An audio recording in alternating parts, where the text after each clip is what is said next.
I'm so free.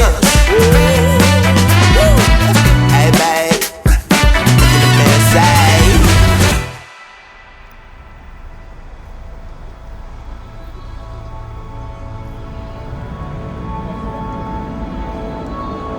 Shelter, I'll be your shelter. I'll be your anchor. I'll be your home.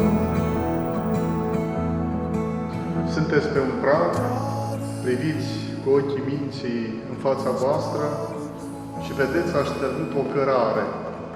O cărare pe care veți păși de acum încolo umăr la umăr, în orice clipă, din zi și din noapte. Chiar și atunci când unul este într-o parte a cetății și celălalt în cealaltă parte a cetății, voi tot unul lângă celălalt sunteți. Got me wide open, watching you, keeping you close. But I'll be tethered to all the voices,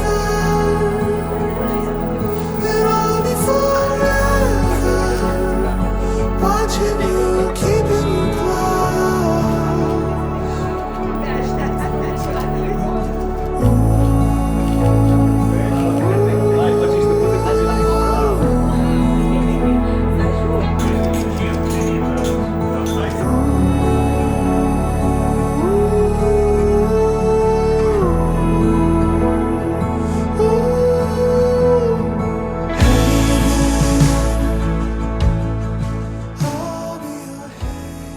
Această cărare duce dincolo de lumea aceasta, duce până în Împărăția lui Dumnezeu. Când la adânc și adânc și adânc bătrâneți, căci așa ne-a rugat, însuși Hristos Domnul vă va aștepta și va pune pe capetele voastre cununa biruinței, cununa cea nevestejită a mărimii, adică vei fi biruitor pentru că ai fost un soț bun pentru soția ta și vei fi biruitoare pentru că ai fost o soție bună pentru soțul tău. Asta ce înseamnă?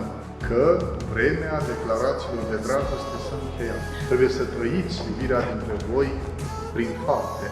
Trebuie să depășiți stadiul cuvintelor frumoase, frumos șlefuite, frumos alese, nu? Ca să vă găsiți în inima celuilalt.